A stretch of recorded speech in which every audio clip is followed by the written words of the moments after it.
So they got the big oxygen, I got the little oxygen. I got the oxygen you carried, I had the oxygen you put in the car. And I had all the oxygen signs, and they were in and it had the living will and the whatever kind of will. And what do you want done? They told me I was going to die. So what did I do? What was my mistake? I accepted it. Think about it. So when the diagnosis in the condition are believed, I will never be able to reach out to the great physician. So I was in this. We went to this church in Kinston. They had this awesome Easter service. For the life of me, I can't think of it right now. But it was awesome. And I remember driving up there, and I told the Lord, I said, Lord, I know it's your will to heal me. But Lord, if you'd heal me here, that would sure be amazing. Because I had not had the revelation that I was already healed. Think about it. How many of us have said, Lord, if you heal me? I'll be the first one to raise my hand. Because I had not had the revelation that I was already healed. So we go in the service, and it's called the Victor. It's Englewood Church. Thank you, Holy Ghost. Awesome. And I remember sitting there, and it was just great. The second to the last song, because they had already done the program, second to the last song. And it was, we're sitting there worshiping. I can only tell you what it felt like the most warmest, hot, wet blanket sat down on me. And by the end of that, now I walked in on a walker and I had the oxygen. By the end of that second song, I took my first breath on my own in 2 months. Thank you, Jesus. That wasn't the miracle. It was, but it wasn't. So, the guy that was with me, it just messed him up. It messed me up. He's balling, I'm balling. We're just having a great time. It's Jesus. So he has the walker. He's carrying the walker out. I had the oxygen under my arm, not on it. And when I drove up there, I said, God, so I don't think it's me. So I don't think it's my emotions. So I don't think it's, a brother coming over and putting his hand on me and me thinking that I'm healed. I said, God, send somebody to confirm your word because you're the God that healed me. So we walk out, and this brother comes up who I've never met. And he comes over. And I said, Lord, I about fell out right there. So he showed me his mercy. He showed me his majesty in 2010. 2013 rolls around, and I was sick again. And I was in the hospital, pretty bad off. And pretty bad. They thought I was going to lose my leg. Not diabetic, none of that stuff. That's the first thing. Just because you're being, they always ask you if you're diabetes. No, I'm just thick. I'm just fluffy. Amen? Amen, brother. Right? Like gravy. From the South. Jesus loves gravy because he loves me. He likes biscuits because he loves me. All right? So in the midst of that, I'm in the hospital, and this lady comes in, and I'm hooked up to everything. They're pumping pain medicine, pumping bags and bags of antibiotics, and I'm sick. They put me in CV ICU because I was going to die. But then 3 years prior to that, I had to lean on that fact that at Englewood Church, I'd hardly been healed. So why would God not perform His word again? Notice, I hadn't had the revelation of the 3 aspects of healing yet. The first time. I'm hard-headed. Can I confess I'm hard-headed and stubborn? And sometimes it's like, if this is the mountain, I can walk around the mountain and I go, I don't know who these idiots are, but they've gone around this mountain many, many times. And continue walking around it. And then I think, man, that must be a good guy. He's got the same kind of shoes I got on. So eventually go around, I go, you moron, that's you. Okay? So I'll say that in front of you. I don't know. So in the midst of this service, in the church, at the hospital, this hospital tech comes in. She's a beautiful woman of God. She goes, are you a pastor or a minister? I go, well, yes, ma'am, I am. So I was just wondering, because the Holy Ghost told me that you were. I just had to make sure I was hearing right. So all of a sudden, purpose.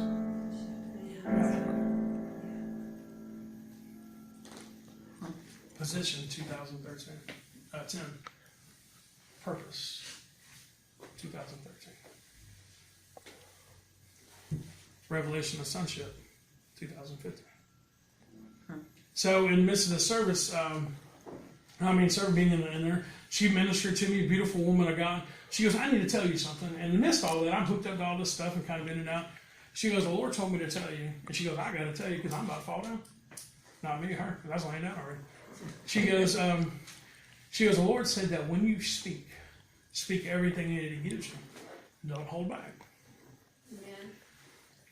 Still in a position. Wasn't thinking about purpose. Okay?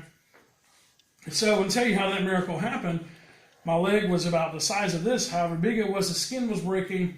Pain was probably on a scale of probably a 15 or a 16. I don't care how much morphine, how much Dilaudid, how much Percocet, how much oxycodone they gave me. It was not working. So, do you know how when you're going through stuff and you always get those people who come in and they tell you something, they don't really believe themselves, but they want to tell you something so that makes them feel good, so that they're doing their Christian duty. Amen? Right? So if you've been in the hospital, how many of y'all people know these people who come in, well, you know, the Lord's going to heal you. And His grace is sufficient. Now, how many of y'all heard that? All right, let's be honest. Those are great, but they haven't had the revelation of those scriptures yet to be able to tell that with passion and with experience. That's right. That's right. Now, some of y'all, this is good for y'all because y'all need this. Well, I don't know, I'm getting it. And so the doctor comes in and he says, well, we're probably going to carry you, keep you over for the weekend because the leg is pretty bad. Matter of fact, sister, that sweater you have on, the red sweater, is about the color of my leg. How bad it was. So that's a Thursday afternoon. Usually the doctor doesn't come back in, right? Until Monday. He showed up at 6 o'clock Friday. He said, I just felt like I needed to check on her. And I had slept a lot during the day. People came by praying, had a tremendous amount of people praying. I don't remember a whole lot, but I remember when he came in, they rolled the blanket back on my leg. And the leg that was just as big as this, swollen and skin breaking open, had shrank down to its size that it should have been. So between 6 o'clock Thursday, and sometime Friday afternoon, the King of Kings and the Lord of Lords walked into my hospital room and healed my leg. Amen. Okay, 2013. Amen. Purpose, position, revelation. 2015. Was sick again in 2015. And I'd already been through this twice, so how many of you have ever gone through a sickness or something that you kind of know what to expect? You're like, well, baby, I know it's going to be okay. I'm going through this. How many of y'all been in that place to know, kind of expect what's going to happen? All right, just me. I'm going to raise my hand. No. Okay. Anybody? Somebody? Honestly? Amen. Okay. All right. So we kind of go through that. We're familiar with those conditions. And I was going into this thing again with familiarity. I figured, okay, 3 days, maybe 4 days, some antibiotics, blah, blah, blah, come out, people pray for me. The Lord's going to heal me, and then He's going to pick me back up, and then I know I'm going to have purpose. Wrong. So go through all that, and in the midst of being really sick, I found out I was allergic to a medicine called vancomycin, which is a super strong antibiotic. What happened was the vancomycin was mixing with the infection that was in my body and the other medicine I was on, and it was killing me. So all of a sudden, we've gone from familiarity to uncharted territory. So I walked in February 4, 2014 in the ER. They admitted me. Walked in with 100% kidney function, 100% oxygen level. And Saturday by 2 o'clock, they told me I was dying.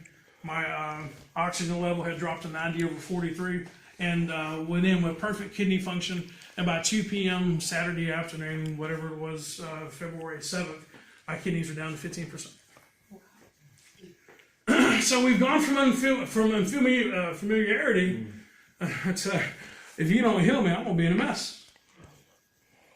One kidney I can live with. I might need the other one. And have never got the revelation. 3 aspects of healing. Now, associate pastor in the church filled with the Holy Ghost, but still had a lot of arrogance and a whole lot of pride. I say, I don't mind saying that this morning because I've been there. What scares me is there are people who walk in that are not afraid of midnight. Yeah. Think about it. So, laying in this bed, I got that diagnosis on the 14th, on the the 7th. They came back the next day, that Saturday, and they said, well, we wanted to bring you some good news, but it turns out you're taking this step for the worse, and your kidney function is down to 5%. And it's either Sunday, Sunday, and Monday they're going to have to put me on emergency dialysis. So at some point, I either needed to really believe what I was speaking, or I needed some people who knew the God that heals thee. I needed some people around me who weren't going to walk in and just give me His grace is sufficient, which we will get there as part of the message somehow, somewhere. Or somebody who's going to come in and tiptoe around me and tell me that all things work for the good of them that call them for His purpose. Give me a break. Because at some point, some of those people came in and I got very angry with those people. And I was like, who do you think you are? Although they meant well, one, they weren't spirit-led, and two, if I could have got out of the bed and got these hands around them, they'd have got wisdom or understanding. I don't know which one they got a part of something. I'm just being honest. Amen. So I had some awesome people come in and pray. Although I believe God and I take God at His word. But in my condition, it was kind of messing with my position of who I thought I was. Right? So overwhelmed. And that's what happens. It doesn't say if those fiery darts come in, it says when. So I was being flooded by Satan. And at some point, aspects of kind of giving in a way, still believing. But God's like, if you'd only. What's this? All things are possible to him who believes. Amen.